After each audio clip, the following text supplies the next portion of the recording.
you're always a foreigner kind of in Southeast Asia because you need to operate in multiple different markets.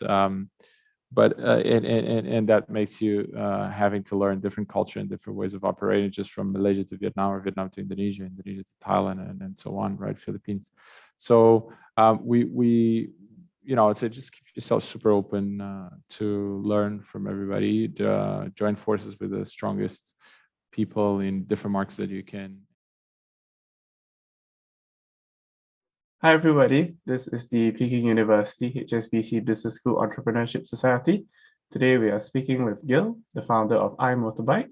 So Gil, may I ask you to introduce yourself? Hi, I'm Gil. Thank you very much for having me today. We basically, I'm originally from Lisbon, Portugal. I've been in Asia for about 10 years, in Southeast Asia, living in the early stage of my Asia experience was in Vietnam. I landed in Ho Chi Minh City to open the Chamber of Commerce of Portugal, and basically help to do some trade, activate the connections, and so on. And then I've joined a factory about 14 years running, selling to best designers globally, Ralph Lauren's, Calvin Klein's, and so on. Basically, a very, very premium finishing factory, which I helped to exit post 14 years of operation. Was quite exciting. And then after that experience in the factory, I was invited to join Lazada in Malaysia. That's what made me move from Vietnam. And Lazada at the time, was still a startup, was prior to having been bought by Alibaba, and super well established and funded startup, we might say, at that time. So I joined the CEO and then I opened and streamlined several departments, mainly focusing customer experience, seller experience, and so on. And that was quite exciting. I've learned a lot and got the experience of being finally in the tech world, which was a big passion of mine since young age, and knowing the power of the internet.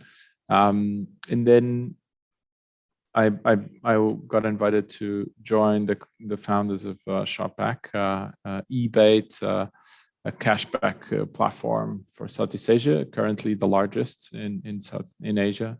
And basically I opened their first venture outside of Singapore, their HQ, which was Malaysia. That was quite interesting and exciting as well. Grew to a very small business. So I came from this super large, super well-funded startup to have this very tiny operation, but very well managed, and very, very, interesting and savvy entrepreneurs at that time that I was very fortunate to join. And then that's when I kind of started to feel entitled to build iMotorbike, which, the idea had come about quite some time ago when I landed in Vietnam, and I started seeing the millions of little motorbikes circulating on the streets, and understanding that there was no one digitalizing this motorbike scene and helping them to, have a smoother trade. So everything was kind of done offline still. So this experiences gave me kind of the self-confidence level of, opening my own startup. And that's when, that's where I am today. iMotorbike today is basically a Singapore holding, controlling Malaysia and Vietnam operations. We are the largest motorbike trading platform, almost globally. You have basically, the same business model as Carvana of US, the very, very sizable monster. What we do is we buy secondhand motorbikes, we recondition them, and then we sell these motorbikes back to the consumer with 6 days, 100% money back guaranteed return policy.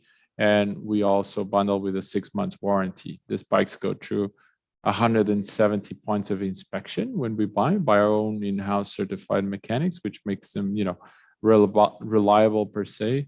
By the point made that we buy them based on that checkpoint result. And we apply kind of fair market prices on buying and selling. We are currently, looking at further expanding our business to Indonesia, which is the largest motorbike market for Southeast Asia. And we're very excited because it's a 600 million population regional with about 400 million motorbike circulating registered. So we are really, really excited with this momentum and timing for motorbikes in the region. I see. Thank you so much for your introduction. Certainly sounds like an exciting career. And I think just now you touched a little bit on the trends in your industry, for example, Indonesia being the largest market and also the lack of digitalization. So my question is, what are the key trends that you see in your industry? So what we see is that motorbikes is been around for ages, right? It doesn't matter what happens. It's always the most efficient way for a single person to commute on a day-to-day. If you can endure, in Europe the weather, or in US, but in Asia and especially Southeast Asia, it's a very fortunate kind of equatorial level temperatures, 365 days a year, which makes it very forgiving. Cost of running a motorbike in terms of maintenance, petrol, parking, how efficient it is as well in terms of traffic. It just makes it a very obvious go-to. We believe that we've been seeing a shift and a tremendous adoption of the EVs kind of globally. You have, probably the most prominent market for EVs, China, having the largest amount of circulating EV motorbikes at this point in time. I believe Southeast Asia will just follow. It's very natural that the range anxiety more and more vanish as a surplus of power points and power capabilities and sources comes about. And we've been seeing that notoriously. I believe in the next 5 to 10 years, there'll be a massive shift in terms of behavior, purchase, and the consumer within the space of bikes. And and more as well, the bikes are more safe. There's a lot of electronic protection similar to what you find in cars. There's the ABS, the anti-wheelie controls, and the stability controls, and all those things that make it fairly easy for anyone that, even though it doesn't carry a lot of experience riding a motorbike, is able to actually safely ride it and navigate through traffic without making any damage to themselves or others. So it sounds very positive what we see ahead, especially pollution-wise.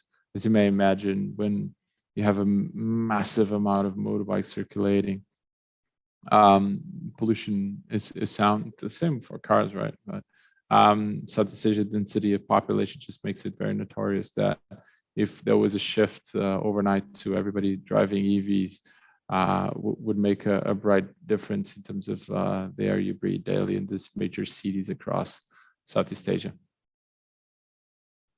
I see. Thank you so much for sharing those trends. So, and my next question, given that you're a founder of iMotorbike and also you've worked for some of the most successful startups, so do you have any advice for new entrepreneurs in Southeast Asia?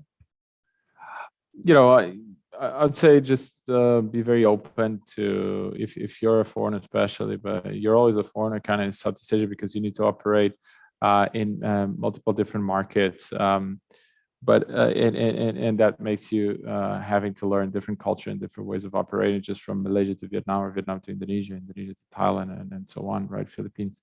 So I'd say just keep yourself super open to learn from everybody, join forces with the strongest people in different markets that you can encounter, and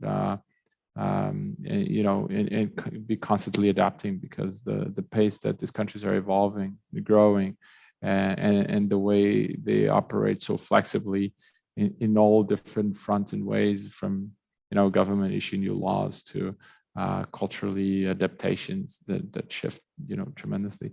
I'd say you just need to be kind of always on top of your game and set the expectations as well, and be able to navigate through quite flexibly and swiftly, I'd say.